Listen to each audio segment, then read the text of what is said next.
आदरणीय दर्शकवृन्द नमस्कार। कार्यक्रम खुला सिमानामा यहाँहरूको हार्दिक स्वागत छ। म हुँ राधेश्याम मल्ल।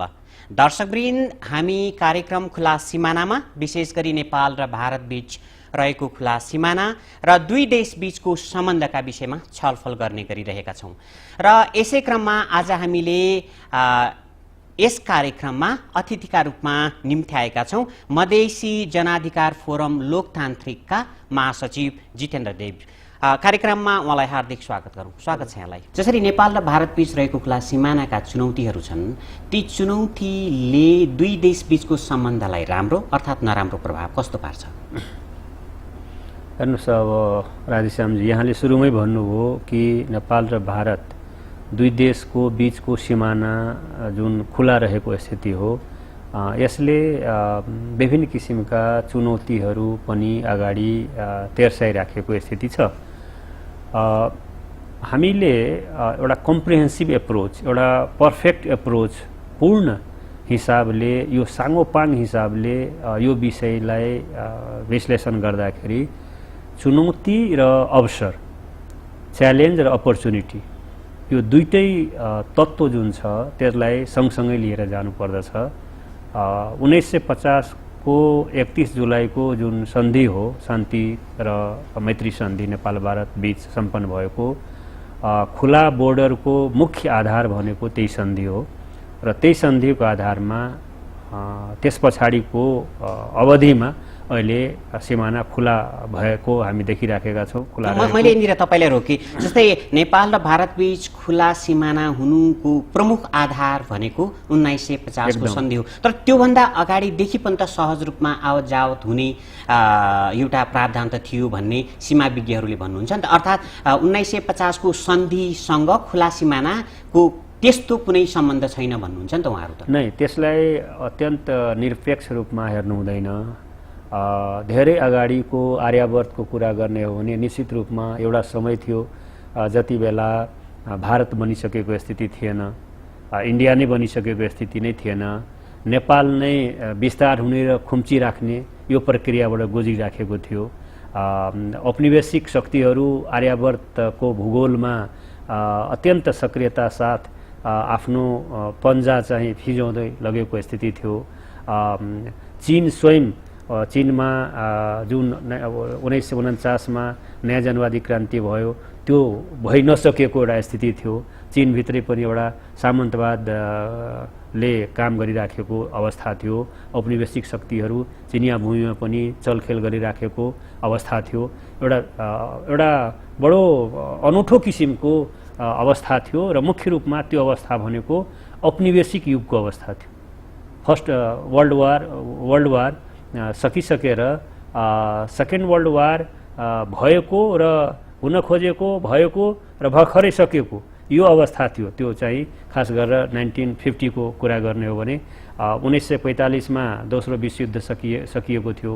1947 मा भारत स्वतन्त्र भएको थियो ब्रिटिस कोलोनीबाट। ठ्याक्कै त्यसको 2 वर्ष पछाडि 49 मा 49 मा चीनमा क्रान्ति भयो, हैन भन्दाखेरि यी 3-4वटा अत्यन्त युगान्तकारी घटनाहरू त्यही सेरोफेरोमा भएको देखिन्छ भने त्योभन्दा अगाडि आर्यावर्तको जुन मैले एउटा अस्थिर नक्साको एउटा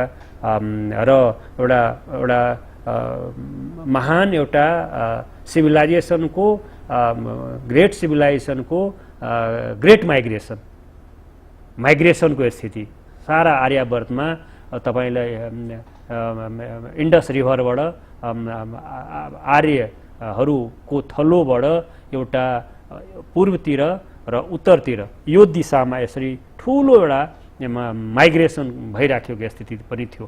त्यसकारणले त्यो बेलामा हामीले अत्यन्त अहिलेको मोडर्न अवस्थामा जुन टाइट बोर्डरको हामी अहिले जसरी हामी बुझिरहेका छौँ, त्यो त्यति बेला त्यो कल्पना गरिएको स्थिति। सीमा विज्ञले चाहिँ के भन्नुहुन्थ्यो भने अधिकांश नेपालका राजनीतिक नेताहरूले 1950 को सन्धिमा जसरी खुला सिमानासँग जोडिएको छ भन्ने विषय जुन आइराखेको छ, त्यो उहाँहरूले के बुझ्नु भएको छैन कि मैले बुझेको छैन भन्ने खालको तर्क उहाँले पेश गर्नुहुन्थ्यो। त्यस कारणले गर्दा मैले यहाँलाई त्यो कुरा राखेको। नै, मलाई लाग्छ यसमा 100% सत्यता छैन।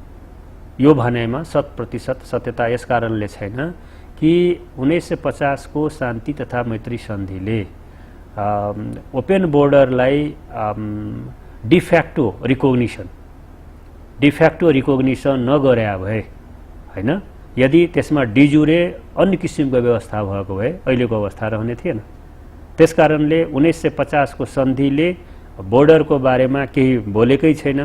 यो डिजुरे कोणबाट मात्र हेर्दाखेरि मलाई लाग्छ हामी एउटा कम्प्रिहेन्सिभ एप्रोच त्यो हुँदैन कि र एउटा एकदमै लजिकल हुँदैन कि जस्तो मलाई लागिराखेको। म जहिले पनि नेपाल भारत बीचको अहिलेको खुला सिमानालाई 1950 को सन्धिबाट अलग गरेर निरपेक्ष रूपमा मैले कहिले पनि हेरेको छैन र हेर्नु हुँदैन भन्ने मेरो मान्यता। फेरि म त्यही प्रश्नमा आएँ, जस्तै खुला सिमानाको दुरुपयोग हुँदा देखिन सक्ने सुरक्षा चुनौतीले भारतलाई पनि असर पार्न सक्छ भनेर भारतको चासो त छ नि त।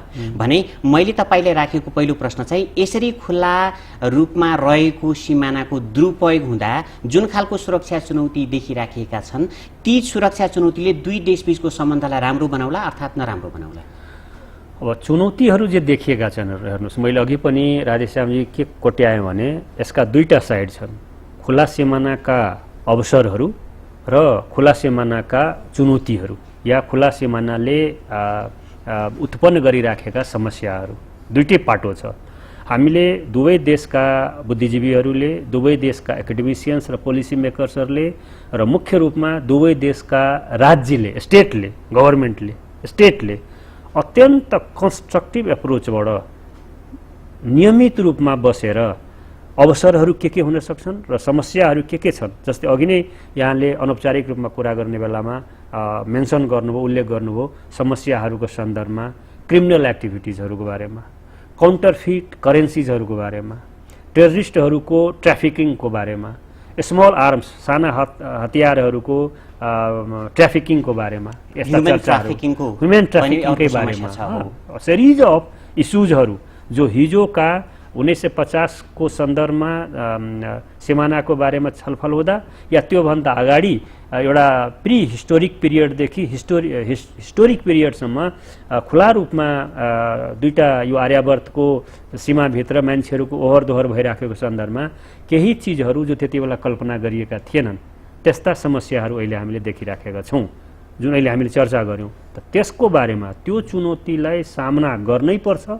यदि त्यो चुनौतीलाई सामना गर्न सकिएन भने यो खुला सिमाना भनेको अभिशाप हो, कर्स हो, यो चाहिँ ब्लेसिङ होइन भन्ने निष्कर्षमा पुग्नुपर्छ हामीलाई र त्यसले नेपाल भारतका जनतालाई र दुवै देशलाई ठुलो एउटा डिसएडभान्टेजेसको स्थितिमा पुर्याउँछ।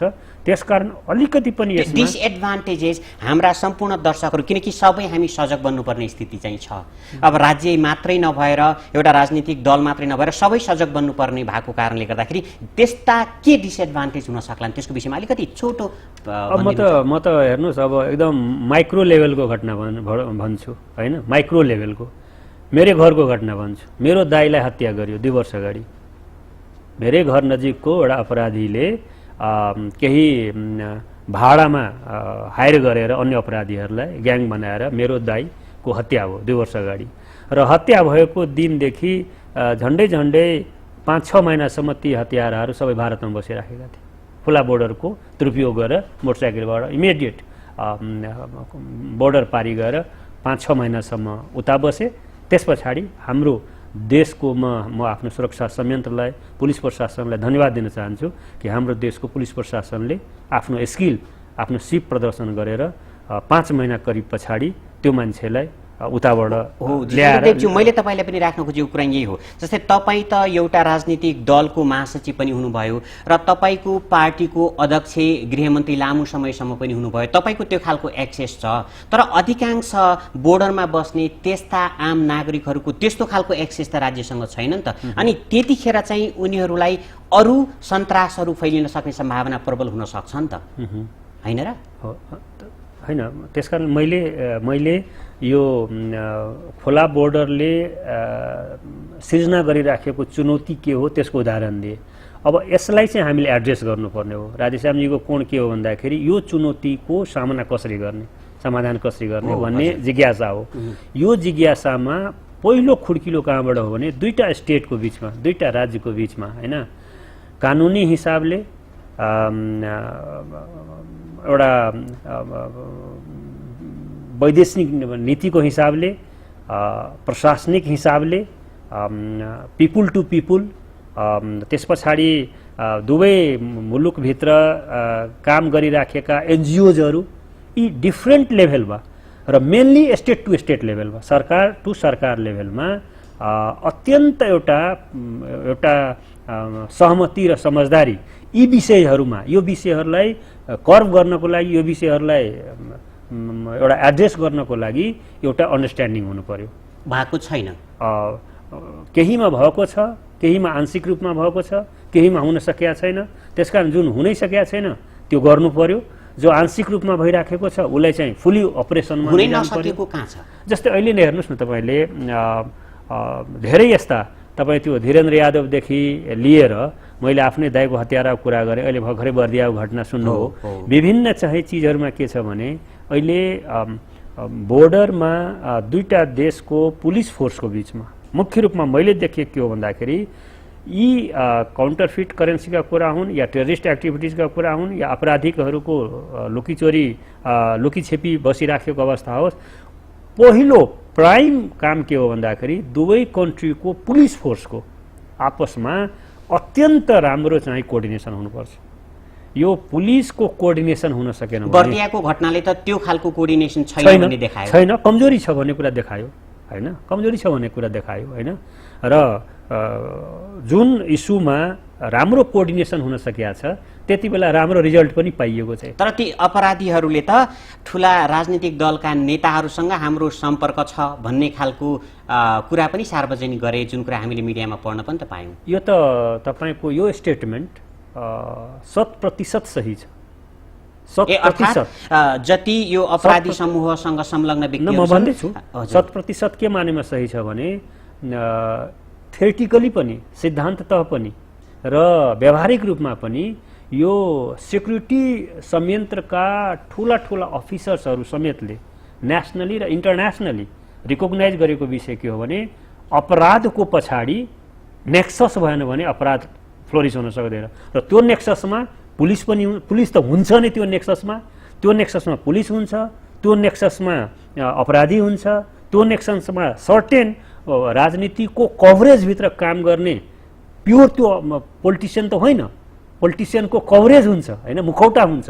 तर त्यो पोलिटिक्सको मुखौटा राखेर काम गर्ने पोलिटिसियन्सहरू पनि हुन्छ। र चौथो कुरो भन्दाखेरि दलालहरू हुन्छ, जसको काम हो मिडल म्यान गरेर पैसा खाने। यी तीन चारवटा फोर्सेसहरूको नेक्सस हुँदो रहेछ। अपराध त्यतिकै बढ्दैन र त्यो अपराधमा मुख्यतया पुलिस अफिसर्सहरू र सेक्युरिटी संयन्त्रका ठुल्ठुला अफिसर्सहरू मसँगै नेपालमै पनि कुरा गर्दाखेरि, इन्डियामै पनि गएर कहिलेकाहीँ कुरा गर्दाखेरि, मेरो दाजुको हत्याको सन्दर्भमा जब म बिहार सरकार र केन्द्रीय पुलिस फोर्समा गएर कुरा गरेका थिएँ त्यति बेला पनि मेरो आफ्नो प्र्याक्टिकली मैले अनुभव पाएको के हो भन्दाखेरि उहाँहरूले स्वयंले पनि स्वीकार गरिराखेको कि यदि पुलिस फोर्सको पनि एउटा हिस्सा केही व्यक्तिहरू अपराधीहरूसँग मिलेन भने अपराध बढ्नै सक्दैन। पुलिस पनि मिलेकै हुन्छ। र यो this is basically south Asia phenomenon. प्रहरी प्रशासनका केही प्रहरी अधिकृतहरूले के भन्छन् भनेर भन्दा राजनीतिक एउटा दबाब यदि हामीलाई भएन भने, स्वच्छ रूपमा यदि हामीलाई काम गर्न दियो भने यी जति पनि अपराधिक घटनाक्रमहरू छन् त्यो केही महिनामै हामी निमट्यान्न पार्न सक्छौँ भन्ने खालका अभिव्यक्तिहरू पनि त बेला बेलामा अनौपचारिक कुरा गर्दा सुनिन्छ नि त। यो कुरालाई म आंशिक रूपमा समर्थन गर्न चाहन्छु। आंशिक रूपमा सत्य के हो भन्दाखेरि निश्चित रूपमा क्राइम, अपराधीहरूको कुनै राजनीतिक पार्टी हुनु हुँदैन, कुनै जात हुनु हुँदैन, कुनै धर्म हुनु हुँदैन। अपराधी भनेको अपराधी हो र कुनै अभियुक्तलाई स्टेटले एरेस्ट गर्छ भने हैन, समाउँछ भने अभियुक्तलाई, उसलाई फुल्ली विदाउट एनी इन्टरभेन्सन इन्भेस्टिगेसनमा जान दिनुपर्छ। इन्भेस्टिगेसनबाट ऊ अपराधी साबित हुन्छ। इन्भेस्टिगेसनको प्रोसेसमा कुनै ब्युरोक्रेटिक या कुनै पोलिटिकल इन्टरभेन्सन हुनु हुँदैन हैन। यो अननेसेसरी, अननेचुरल, अनएप्रोप्रिएट, अनड्यू यो ब्युरोक्रेट र पोलिटिसियन्सहरूको र व्यापारीहरूको हैन, यो कालाबजारियाहरूको हैन, दलाल पुँजीपतिहरूको इन्टरभेन्सनले गर्दाखेरि र त्यो इन्टरभेन्सनलाई पैसा खाएर सहजै रूपमा स्वीकार गर्ने पुलिस अफिसर्सहरूले यदि त्यो नेक्सस स्थापित गरेन भने अपराध अगाडि बढ्दैन। अनि तपाईँ एउटा राजनीतिक कर्मी मात्रै नभइकन हामी तपाईँलाई बौद्धिक व्यक्तिका रूपमा पनि लिन्छौँ। तपाईँ यो बौद्धिकताको पेरिफेरी लिएर अथवा त्यसको बेसमा रहेर अब यस्ता खालका अपराधहरूलाई न्यूनीकरण गर्न के गर्नुपर्छ? तपाईँले एउटा राजनीतिक पार्टीको सिद्धान्तलाई अलिकति पछाडि राखेर तपाईँ एउटा बौद्धिक व्यक्तिका रूपमा हामीले यो प्रश्न गर्दा तपाईँ के भन्नुहुन्छ? यसमा के छ भन्दा हेर्नुहोस्, दुईटा देशको बीचको सम्बन्ध को सञ्चालनको जुन विषय हो यो अत्यन्त संवेदनशील विषय हो। संवेदनशील मात्रै नभएर यो अत्यन्त डेलिकेट हैन, अत्यन्त डेलिकेट। यसमा धेरै ठुलो सिन्सियरिटी र अनेस्टीको आवश्यकता हुन्छ। नेपाल भारत बीचको सम्बन्धमा यदि नेपाली स्टेटले या नेपालका पोलिटिसियन्सहरूले या इन्डियाका स्टेटले र इन्डियाका पोलिटिसियन्सहरूले त्यसमा गेम खेल्यो, एक अर्कालाई फसाउने किसिमबाट एउटा डिजअनेस्टी र एउटा डिस्ट्रक्टिभ एप्रोचबाट सम्बन्ध सञ्चालन गर्यो भने समस्या त्यहाँनिर आउँछ। मैले मुख्य रूपमा के भन्दाखेरि सबभन्दा ठुलो कुरा के हो भने ट्रस्ट। दुईटा देशको बीचमा यस्तो ट्रस्टको हामीले निर्माण गर्न सक्नु पर्यो कि दुईटै देशले यो फिल गर्न सकोस् कि एकले अर्काको समस्यामा इमान्दार दोस्त भएर समाधान गर्ने काममा हामी सँगै हिँडिराखेका छौँ। अस्तिको बर्दियाको घटना चाहिँ त्यसमा भारतले अलिकति बेइमानी गर्यो। त्यो एक किसिमले कस्तो हुन्छ भने यसलाई चाहिँ पुरै अब दिल्लीलाई नै या लखनऊलाई नै यसमा चाहिँ मतलब हामीले दोष देखाउनु भन्दा पनि यस्ता केही एक्सेसेसहरू यी लोकल लेभलबाट हुने गर्दछ, जो राम्रो होइन। लोकल लेभलबाट कहिलेकाहीँ लोकल लेभलका पुलिस अफिसर्सहरू ब्युरोक्र्याटहरूको अलिकति चल्न नजान्ने, गर्न नजान्ने या एक किसिमको मनोविज्ञानले गर्दाखेरि यस्तो समस्या चाहिँ आउने गर्छ। मलाई धेरै खुसी लाग्यो, मलाई धेरै खुसी के लाग्यो भन्दाखेरि इमिडिएट इन्डियन एम्बेसडरको एउटा यसमा स्टेटमेन्ट आयो र इमिडिएट यसमा हाम्रो केन्द्रीय सरकारले इन्भेस्टिगेसन गर्दैछ र यसमा बदमासी भएको रहेछ र बदमास त्यस्ता मान्छेहरूलाई इमिडिएट हामी कारबाही गर्छौँ भन्ने किसिमबाट जुन सेन्ट्रल लेभल गभर्मेन्टको जुन कमिटमेन्ट आयो त्यो एउटा सकारात्मक आयो। तर मधेसी जनअधिकार फोरम लोकतान्त्रिकको यसमा कुनै औपचारिक धारणा आएको छ बाहिर? होइन, यसमा त साँच्चै भन्नुहुन्छ भने अहिले हामी सबै राजनीतिक पार्टीहरू संविधान सभाको चुनौती र बढी केन्द्रित भएको स्थितिमा यो एपिसोडमा सबै पोलिटिकल पार्टीहरूले बोलि नै हाल्ने भन्ने त्यो एक किसिमको सामान्य अवस्था भएको भए बोल्न पनि हुन्थ्यो। अब केही पार्टी त बोले पनि, तर सबैले बोलिसक्यो र मधेसी फोरम लोकतान्त्रिकले पनि मात्रै बोलेका छैन भन्ने स्थिति होइन। अब सामान्य रूपमा मैले नै हिजो रिपोर्टर्स क्लबमा बोल्दाखेरि अलिकति छोएको थिएँ, घटनाले त छोएको थिएँ होइन। तर अहिले अलिकति तपाईँ महासचिव पनि भएको कारणले गर्दाखेरि तपाईँको आफ्नो पार्टीको औपचारिक धारणा यसमा के छ? होइन, यो त के हो भन्दाखेरि अलिकति छोटो एउटा माइक्रो एपिसोड हो यो होइन। यो त यस्तो किसिमको हामी इभेन के अरे इलामको पशुपति नगरमै पनि केही वर्ष अगाडि यस्तै प्रकृतिको घटना भएको थियो होइन। त्यति बेला पनि हामी आफ्नो ठाउँबाट जहाँ थियौँ अब यस्ता घटनाहरूलाई कसले समर्थन गर्न सक्छ? कसले राम्रो हो भनेर भन्न सक्छ? कसैले भन्न सक्दैन। तर यो कसरी भयो, किन भयो, यसको चाहिँ इन्भेस्टिगेसन हुनु पर्यो होइन, इन्भेस्टिगेसन हुनु पर्यो र त्यस्ता चिजहरू दुईटा देशको रिलेसनलाई अनावश्यक रूपमा खलबल्याउने, अनफ्रेन्डली बनाउने, आशंका जन्माउने कामहरू गर्नु हुँदैन। यस्तो चिजमा त त्यो फेडरल सिस्टम भएको मुलुक हो, लखनऊ र पटनाले पनि ध्यान दिनुपर्छ, दिल्लीले पनि ध्यान दिनुपर्छ र हाम्रो अहिले फेडरल सिस्टम नभएकोले हामीले काठमाडौँबाट अहिले ध्यान दिनुपर्ने कुरा हो। तर यस्तो कुराहरूमा निश्चित रूपमा मलाई के लाग्छ भने यस्तै यस्तै घटनाहरूले गर्दाखेरि हामीले जुन अपर्च्युनिटिजका अहिले भारत र चीन जुन एउटा को तर्फबाट हाम्रो नेपालको एउटा ठुलो अपर्च्युनिटी जुन हामीले देखिरहेका छौँ नि, अवसर, इकोनोमिक अपर्च्युनिटी जुन खडा भएको छ त्यसलाई हामीले क्याच गर्न सकिराखेका छैनौँ। यस्तै यस्तै घटनाले गर्न सकिराखेका छौँ। हजुर, अब मेरो अघिको सन्दर्भमा राजेश्यामजी मलाई के लाग्छ भने दुईटा स्टेटको बिचमा अत्यन्त ट्रस्टवर्दी सम्बन्ध राखेर यी इस्युजहरूमा एउटा प्रोजेक्ट वर्क जस्तै एउटा कङ्क्रिट प्लान बनाएर अपराधीहरू, क्रिमिनल्सहरूलाई यसरी यो ढङ्गले यो एउटा मोडालिटी हामीले त्यही गर्न सक्नु पर्यो। दुईटा देशको ब्युरोक्रेटिक लेभलमा र पुलिस फोर्सको लेभलमा, मेनली चाहिँ पुलिस फोर्सको लेभलमा, पोलिटिकल लेभलबाट एउटा कमिटमेन्ट मात्रै जाने हो। अपरेसन त एक्जिक्युटिभले गर्छ, त्यो भनेको नेपाल पुलिस हो, त्यो भनेको सशस्त्र हो, त्यो भनेको सिडिओ अफिस हो होइन। अपरेसनल विङमा काम गर्ने यी संस्थाहरू हुन्, इन्स्टिट्युसन्सहरू हुन्। त्यस कारण मलाई के लाग्छ भने काउन्टरफिट करेन्सीकै कुरा आउँछ। काउन्टरफिट करेन्सी को लाई काउन्टर गर्नको लागि, समाप्त गर्नको लागि, त्यसमा लागेका अपराधीहरूलाई दण्ड दिनको लागि यो काम गरौँ भनेर एउटा चाहिँ मोडालिटी बन्न सक्नु पर्यो दुवै देशको फोर्सेसहरूको, सेक्युरिटी फोर्सेसहरूको। त्यसकारण हरेक विषयमा अहिलेसम्म बनेको पाउनु भएको छ? मलाई के लाग्छ भने अब बन्दैन बनेको स्थिति त होइन, तर जे बनिया छ घटना त घटिराखेको छ नि। यसको मतलब हामी वी आर नट सक्सेस, सफल छैनौँ भन्ने कुरा त घटनाहरूबाट पुष्टि भइरहेको छ। सायद त्यो त नेपालको परराष्ट्र नीति नभएको र त्यसमा पनि नेपालको भारत नीति नभएको परिणाम पनि त हुन सक्ला नि त होइन? नै, भारत नीति छ, भारत नीति नभएको होइन। लोकराज बरालले त आफ्नो इन्टरभ्यूमा त्यही लेख्नु भएको थियो। नै, मलाई लाग्छ अब हुँदै नभएको होइन। भारतको नेपाल नीति छ तर नेपालको भारत नीति चाहिँ अझैसम्म बन्न सकेको छैन। नै, नेपालको भारत नीति मलाई लाग्छ बनिया छ तर बनेको नीति चाहिँ करेक्ट छैन। अब मेरो चाहिँ अब अर्को प्रश्न, जस्तै अब संविधान सभाको दोस्रो चुनाव मङ्सिर 4 मा हुने भन्ने एउटा टेन्टेटिभ भनौँ न औपचारिक घोषणा भएको स्थितिमा चाहिँ अब तपाईँको पार्टीले यस्ता खालका चुनौती न्यूनीकरण गर्नका लागि र अवसरहरूलाई प्रस्पर गर्नका लागि के तपाईँले ती एजेन्डाहरू तपाईँको घोषणा मार्फत आम नागरिक कहाँ लानुहुन्छ अर्थात् लानुहुन्न? मलाई खुसी के लागेको छ भने यो चुनाव घोषणा पत्र समिति, लेखन समिति जुन हाम्रो पार्टीको छ त्यो संयोजकमै हुँ होइन। र हामी आफ्नो लेभलबाट, कमिटी लेभलबाट तयार गरेर राखिसकेका छौँ। पर्सिदेखि बैठक हुन्छ राजनीतिक समितिको, त्यो ओके पनि हुन्छ। त्यसमा मलाई सबै कुराको सम्झना छ, त्यसमा के परेको छ भन्ने हिसाबले हामीले फरेन पोलिसी पोर्सनमा जब विदेश नीतिको व्याख्या गर्दै नेपालको भारत नीति, नेपालको चीन नीति यसरी चाहिँ हामीले सेक्टोरल रूपमा आफ्ना पोलिसिजहरू त्यसमा फर्मुलेट गरेका छौँ। खास गरी राज्यको सम्बन्धमा त कहिलेकाहीँ उतार चढाव देखिने जुन एउटा खालको राजनीतिक एजेन्डा बन्ने छ, तर जनता बीच रहेको जुन एउटा सौहार्दता छ, जुन एउटा सांस्कृतिक सद्भाव छ, त्यो सद्भावलाई अझ प्रभावकारी र अझ राम्रो बनाउन के गर्नु पर्ला? त्यसको लागि हेर्नुहोस्, दुवै देशमा सामाजिक परिवर्तनको आवश्यकता छ। हेर्नुहोस्,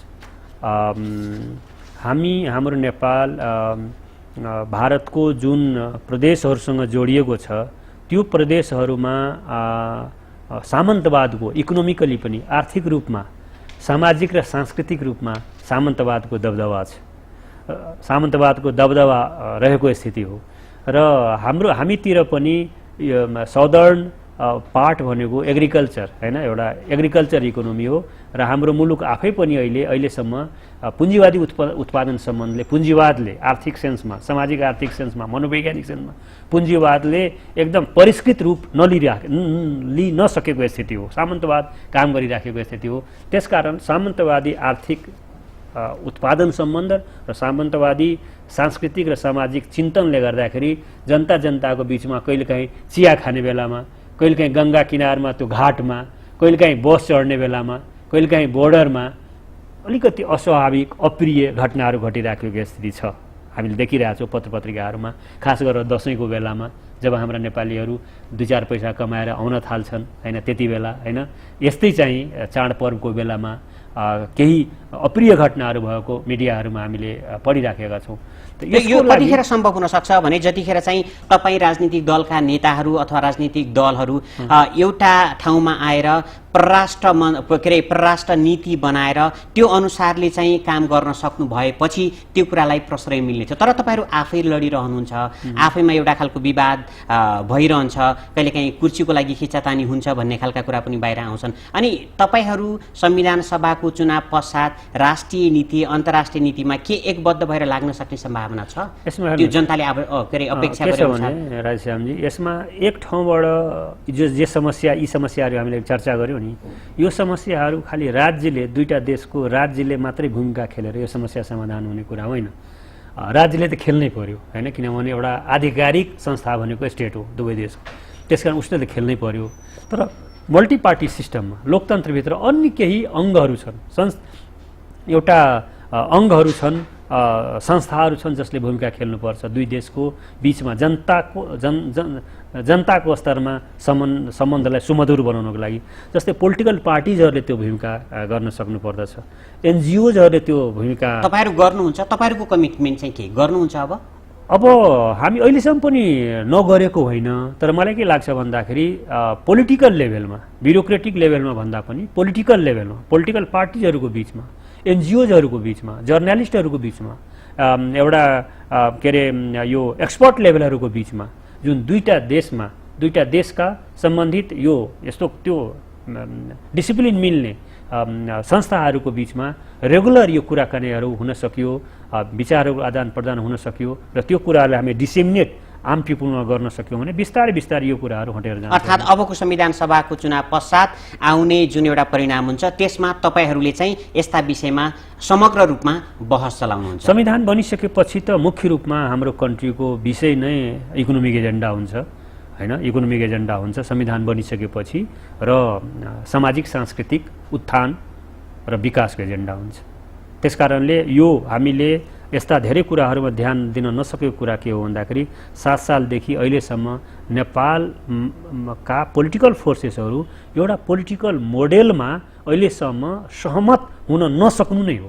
संविधान बनिसके पश्चात यो संविधान सभाले तपाईहरूलाई भनौँ न जिताएर पठाइसके पश्चात संविधान बन्छ र संविधान बने पश्चात चाहिँ नेपालको परराष्ट्र नीति पनि बन्छ, त्यही आशा गर्नु होइन? परराष्ट्र नीति नबनेको होइन, परराष्ट्र नीति बनिया छ, तर परराष्ट्र नीतिमा कहाँ के कस्ता कमजोरीहरू होइन असन्तुलनहरू रहेका छन् त्यसलाई चाहिँ हामीले परिमार्जन गर्दै सुधार गर्दै अगाडि बढ्ने कुरा हो। मैले सोध्नै पर्ने र तपाईँले भन्नै पर्ने केही विषयवस्तु छुटेका छन् भन्ने लागेको छ, किनकि हामी एकदमै महत्त्वपूर्ण विषयमा छलफल गरिराखेका छौँ। अन्तमा छोटो रूपमा भनिदिनुहोस् न। होइन, मलाई त के लाग्छ भने म तपाईँलाई धन्यवादै दिनुपर्छ कि अहिले संविधान सभाको निर्वाचनको समय छ र सबै राजनीतिक पार्टीहरूले संविधान सभामा आफ्ना घोषणापत्र लिएर जाँदैछन्, र त्यो घोषणापत्र भनेको डोमेस्टिक मात्रै हुँदैन, त्यो एक्सटर्नल पनि हुन्छ, विदेश नीति पनि त्यसमा आफ्नो समावेश भएको स्थिति हो। यस्तो बेलामा तपाईँले यो नेपाल भारत सम्बन्ध 1950 को सन्धि र खास गरेर खुला बोर्डरको विषयमा जसरी 2 महिनादेखि बहस चलाइराख्नु भएको छ, यसले घोषणापत्र निर्माणको सन्दर्भमा र राजनीतिक पार्टीहरूलाई आफ्नो फरेन पोलिसी निर्माणको सन्दर्भमा खास गरेर भारत नीति फर्मुलेट गर्ने र रहेका नीतिहरूमा कहाँ के कस्ता कमजोरीहरू छन् त्यसलाई सुधार गर्ने सन्दर्भमा अत्यन्त रचनात्मक र ठोस भूमिका यसले दिइराखेको छ, देन यसले दिइराखेको छ। त्यसकारण मैले तपाईँ यत्रो सान्दर्भिक विषय चलाइराख्नु भएको छ, यसको लागि धन्यवाद दिन चाहन्छु। मलाई लाग्छ यस कामको लागि त मैले तपाईँलाई मुरी धन्यवाद दिनुपर्छ।